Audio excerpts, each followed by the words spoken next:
She was 31 years old. She had a thermos of cold coffee on the seat beside her and a two-way radio that went silent at 2:14 in the morning. On the night of April 6th, 2003, Elena Marlowe drove her County Water District truck out onto the desert flats south of town to check a failing pump station and was never seen alive again. That is not a story about a woman who got lost on a dark road near the border and was swallowed by the desert. That is a story about someone who knew exactly where she was going, and someone else who knew she'd be alone when she got there. It would take a corroded hard drive in a sealed evidence bag, a young records clerk who wondered why a case file had a gap in it, and a single deleted work order that someone had tried very hard to erase, to finally bring a name into the light. But before any of that, we have to go back to that April night. Because to understand what was lost, you first have to understand who Elena Marlowe was, and the town that spent 20 years certain the desert had simply taken her. Agua Verde sat in a low basin of southern Arizona, 40 miles from the line.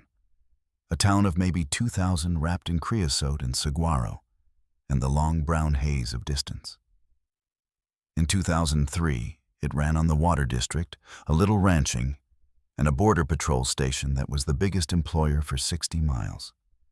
It was a place where the heat organized the day, work before 10, hide from the sun until 4, and where the smell after a rare rain, that sharp green creosote smell, could stop people in the street. At night, the dark was total once you left the few lit blocks, and the only sounds were the cooling tick of the roads and, far off, the occasional drone of a patrol truck on a wash road.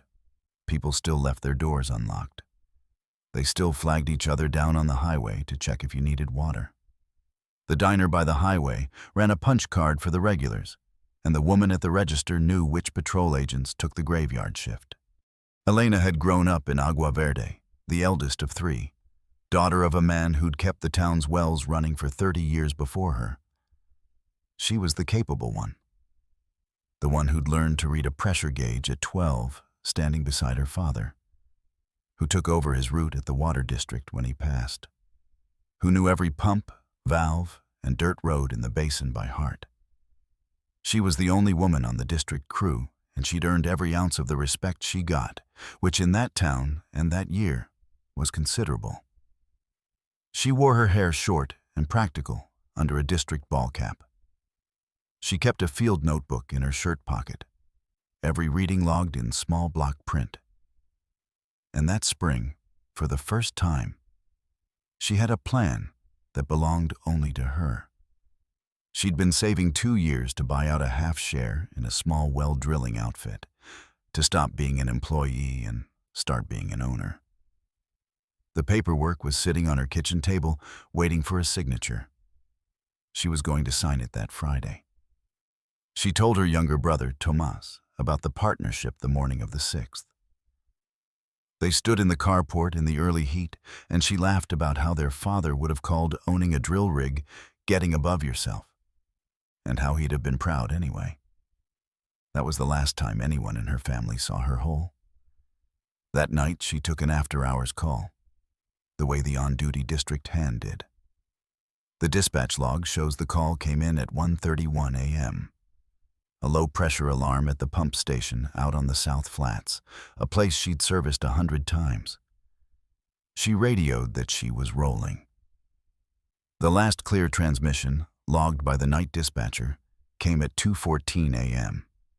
Elena reporting she'd arrived, that the gate was already open, and that another district vehicle was there ahead of her. The dispatcher asked her to repeat the second part. There was no reply. The radio went to static and stayed there. Then nothing. And that 2:14 transmission was the last anyone ever heard from Elena Marlowe. Her truck was found the next morning out at the pump station, parked square, driver's door open, the dome light long since drained dead. Her thermos was on the seat. Her field notebook lay on the dash, open to a fresh page with the date written and nothing under it. The pump station's low-pressure alarm, it turned out, had never actually tripped. The call that drew her out had no source anyone could find. Nothing was taken. It was as if she had stepped out to read a gauge and simply kept walking into the dark. The county sheriff, a sun-creased man named Del Aldridge, who'd policed the basin for 18 years, came out that afternoon. By then, a line of district trucks and ranch hands was already grid-walking the flats. Aldridge stood in the heat, looked at the empty desert running south toward the line, and decided almost at once what kind of case this was. A lone woman. A truck near the border at 2 in the morning. Smugglers moved through that country in the dark, and people who saw the wrong thing out there sometimes didn't come back. He'd seen it before, he told Tomas. The desert and the border did their own arithmetic, and a body could go down a wash or across the line and never surface. Tomas said his sister knew that country better than any man on the crew and would never have walked off into it. He said the call that drew her out was a phantom. No alarm, no source. Aldridge said equipment failed all the time, and that grief made families look for a villain when the answer was just bad luck and bad country. Records from the original file, which a reporter later obtained, show how quickly it became a border story. The working theory, written into the file within a week, was that Elena had surprised smugglers at the isolated pump station and been killed or taken. It was plausible. It was also, conveniently, the kind of theory that pointed away from town and toward people who would never be found. The phantom call was logged and never explained. The detail that a second district vehicle had been at the station, Elena's own last words, was noted in a single line and treated as a misheard transmission. Within a month, the active investigation wound down. Elena Marlowe was carried on the books as a probable border-related homicide, victim unrecovered, perpetrators unknown. Her family knew the theory had a hole in it, and they said so to anyone who would listen. Tomas drove to the county seat and sat outside Aldridge's office until he was seen. He brought the dispatch log. He put his finger on the 214 line, another district vehicle there ahead of her, and asked the only question that mattered. Smugglers didn't drive county water trucks, so whose district vehicle was already at that gate? Aldridge said it was a garbled transmission, nothing more, and that he understood how hard this was. He wrote nothing down. There was one person who didn't accept the border theory. A young deputy named Sarah Quinn, 29 that spring, had grid-walked the flats with the volunteers. Quinn kept catching on the same thread Tomas had. The phantom call with no source. The second district vehicle, in Elena's own last words. The fact that whoever lured her out had to have known the after-hours dispatch system, known which station to name, known that Elena would respond alone. That wasn't a smuggler. That was someone inside. Quinn pulled the district's vehicle and dispatch records and started building a timeline of where every county truck had been that night. She typed it into a 3-page memo. The phantom call, the second vehicle, the insider knowledge it all required, and laid it on Sheriff Aldridge's desk. The memo would surface decades later. Across the top in blunt pencil, Aldridge had written, "Don't go digging." Quinn was young and new and ambitious. She didn't go digging. The first real suspect came that summer. A man with a smuggling record had been arrested 40 miles east, and his stash route ran near the South Flats. When investigators looked at him, it fit the border theory the file already wanted to be true. No solid alibi, a violent history. For a season, the town settled on him, and Elena's family braced for the ugly comfort of at least having an answer. Then federal records placed the man in custody in Tucson the entire week of April 6th, booked on an unrelated charge and never released. He could not have been at the pump station. The one suspect the town's theory required dissolved in a single phone call. And with him went the family's hope of any answer at all. Because the border theory had no other faces in it. That was the point of the border theory. The file went quiet. The file went cold. The years did what years do in that country. By 2008, the South Flats pump station had been automated, and the dirt road out to it was washing away. And the cross someone had planted at the gate had bleached white and then gray in the sun. But no one ever pulled it up. By 2013, the partnership paperwork Elena never signed had yellowed in a drawer in her brother's house, because he could not bring himself to throw it out. Her field notebook sat in an evidence box, its last page still blank under the date. Their mother kept Elena's district ball cap on a hook by the door for 20 years. Tomas never left Agua Verde. He took over their father's old route at the water district himself, drove the same dirt roads his sister had, and every April 6th, he drove out to the South Flats station in the dark and parked where her truck had been parked, and listened to the same desert silence she'd radioed into. For 20 years, he could not understand how a woman who knew every road in the basin could vanish at a gate she'd opened 100 times. With a dispatcher on the line, after telling that dispatcher she was not alone. And Sarah Quinn carried her penciled words too. She stayed in the department, made detective, and kept a copy of the Marlowe file in a drawer she didn't open often. Her husband asked her once why she held on to a border case that had been closed for years. She told him it had never been a border case, that she'd known it the first week, and that the worst thing she'd ever done with a badge was not go digging when a sheriff told her not to. Every case we cover on this channel represents weeks of digging through records, court files, and the memories of the people who lived it, putting back together a real life that deserved far better than to be written off. If you want us to keep doing this work, take a moment to like this video, subscribe, and let us know in the comments where in the world you're watching from. Your support is what keeps these stories alive.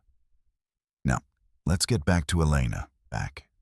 The case had been cold for 19 years when a young records clerk at the county sheriff's office, digitizing old files in the winter of 2022, noticed that the Marlowe case had a gap where a gap shouldn't be. The clerk's job was dull and exact. Scan every page, log every evidence item, reconcile the index against the box. And the Marlowe box didn't reconcile. The original 2003 evidence index listed an item that wasn't in the box. A district dispatch unit recovered, logged in by a deputy in the days after Elena vanished, and then never referenced again. No analysis, no notes, no chain of custody after the intake line. It had simply stopped existing on paper. The clerk, being the thorough sort, didn't let it go. She tracked the item number through 3 storage moves and finally found it in an unrelated overflow shelf in the basement annex, in a sealed bag that hadn't been opened in 19 years. The old digital dispatch recorder from the district's after-hours system. The device that logged every call routed to the on-duty hand. She flagged it up the chain. The current sheriff made a call to a retired detective he knew would want to know. Sarah Quinn, now in her late 40s and a year from her own retirement, came in that same week. She held a corroded little device she'd written about in a memo 19 years earlier, the dispatch unit that would have recorded the phantom call that drew Elena out. And according to the people there, the old detective had to sit down. The recorder itself was dead, its memory long corrupted by heat and time. But a state forensic data lab in Phoenix specialized in exactly this. Pulling recoverable fragments off failed storage that 2003 technology couldn't have touched. The work, the painstaking reconstruction of deleted and degraded data from a chip everyone had given up on, took the better part of a year. And it recovered 2 things. It recovered the 1:31 a.m. call that drew Elena to the pump station. And it showed that the call had not come from any alarm system. It had been placed manually from inside the district's own dispatch console by someone who then deleted the originating work order to hide that the call had ever been generated by a person. And the recovered console log carried the operator ID of the person logged in at that console at 1:31 that morning. A state analyst named Marcus Bell was the one who finally tied the operator ID to a name. He would later say he ran the cross-reference twice because the name attached to that console at 1:31 a.m. was not a stranger's. It was a name in the original 2003 file, not as a suspect, but as a colleague who had given a cooperative statement, helped coordinate the search, and spoken movingly at Elena's memorial. Bell called Sarah Quinn before he called anyone else. The line went quiet a long moment. Then the old detective said the name back to him, slowly, the way you say a thing you have waited 20 years to hear and still can't believe. The man was Royce Tanner. Tanner had been the night dispatcher for the County Water District in 2003. The very man on the radio with Elena the night she vanished. He was the voice who'd taken her last transmission. He was the one who'd logged that her words about a second vehicle must have been garbled. He had been, for 19 years, the single source for the official account of Elena's final 2 minutes alive. And it had never once occurred to anyone that the man narrating her last moments was the man who had generated the phantom call that drew her into the dark, and then erased the work order that proved he'd made it. By every account, Royce Tanner was a fixture in Agua Verde. He'd worked the district for decades, coached the youth soccer league, sat on the volunteer fire board, and was known as the steady, friendly voice on the radio that everyone in the basin had spoken to at one time or another. When investigators began quietly pulling the threads of his life in 2023, the picture sharpened and turned cold. Records showed Elena had filed a complaint 2 weeks before she vanished. A discrepancy in district fuel and overtime logs that pointed at someone skimming the budget through falsified work orders. The complaint had been routed, per procedure, through the dispatch desk, through Royce Tanner. The partnership she was about to sign would have taken her out of the district and out from under the very system she'd started asking questions about. She had become, in the last 2 weeks of her life, the one person positioned to expose him. Investigators got warrants. In Tanner's old records, recovered from district archives he'd assumed were long purged, they found the falsified work orders Elena had flagged, and the deleted electronic trail of the phantom call. And with cadaver dogs and ground-penetrating radar, out past the South Flat station along a wash only a district hand would have known was off the survey maps, they recovered what remained of Elena Marlowe, finally bringing her home to a family that had kept her ball cap on a hook by the door for 20 years. Royce Tanner was 76 years old when the state police came to his door. He was in his recliner with the radio on. According to the investigators present, he did not seem surprised. When they told him why they'd come, he looked out the window at the creosote flats for a long while. Then, he said only this: "She wouldn't let it go. I'd have lost everything." The arrest of the friendly night dispatcher, the man who had taken Elena's last radio call, helped run the search for her, and spoken at her memorial, broke over Agua Verde like nothing in its history. People who had spoken to that calm voice on 100 late nights, who had trusted him with their emergencies, who had grieved Elena beside him, could not square it. Tomas Marlowe, now in his 50s, learned the name from a detective who drove out to tell the family before the news broke. He didn't speak at first, the detective said. He only asked her to say the name again, because Royce Tanner had stood in his carport the week Elena vanished, hand on his shoulder, and promised him the desert gave up its secrets in time. Royce Tanner was charged with murder in the fall of 2023. He died of a stroke in custody before the case reached trial. For some in Agua Verde, that felt like a final theft, that he should slip past a jury by old age. But the county attorney said the thing the family needed said aloud, on the record, in front of every camera that came to that desert town, that the evidence was conclusive, that Elena Marlowe was not taken by the border or the desert, that she was lured to an empty pump station and killed by a trusted colleague to keep her quiet, and that the record of the state of Arizona would forever name Royce Tanner as the one who did it. After 20 years, the file that read probable border-related homicide, perpetrators unknown, was closed under a different word. Solved. Sarah Quinn was there the day they laid Elena to rest in the Agua Verde cemetery, in the grave her family had waited 20 years to give her. The detective was in her last month on the job. She brought the 3-page memo she'd typed in 2003. The one returned to her marked, "Don't go digging." And after the service, she put it in Tomas's hands. She told him she was sorry it had taken her whole career. He told her she was the only one who ever looked at that 214 transmission and believed it. Elena Marlowe was 31 years old. She learned to read a pressure gauge at 12 beside her father and took over his route when he was gone. She was the only woman on the crew and knew every road in the basin by heart, and she logged every reading in small block print in a notebook she kept in her shirt pocket. She had saved 2 years to buy her way into ownership of her own outfit, to stop working for a system and start running one. And the paperwork was on her table waiting for a Friday signature. She had a whole life waiting for her, and a short walk from a truck to a gauge between her and the rest of it. And it was taken from her at a gate she'd opened 100 times, in a basin where everyone knew everyone, by the calm voice she'd trusted on the radio her whole working life. Maybe that was the cruelest part. In a place that blamed the border and the desert for everything that went wrong, the danger was never out past the line. It was the steady voice on the other end of the call.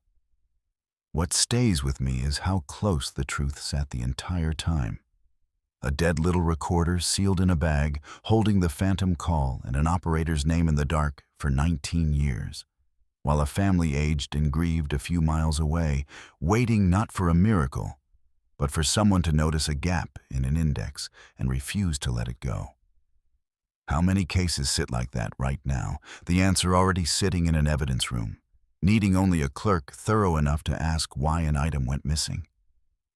And what does it do to a town to learn it spent 20 years blaming the desert to avoid looking at its own?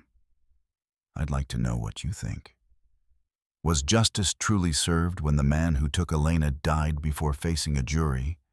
Or did the naming itself, after 20 years, matter more than any sentence could? Of everything in this case, what unsettled you most? The words penciled across that memo? Or a dispatcher narrating the last minutes of a woman he'd lured into the dark? And what do you make of a community so sure the threat came from outside that it never once looked within? Tell me in the comments. Justice found Elena Marlowe after 20 years, carried there by a brother who never stopped driving out to that gate, a detective who never stopped believing one line in a dispatch log, and a young clerk who couldn't ignore a number that didn't add up. Stories like hers are why this channel exists. Because the truth, however late, has a way of finding the light, if someone refuses to stop digging. If you believe that too, subscribe, and you'll find more solved cases waiting in the description below. Thank you for being here.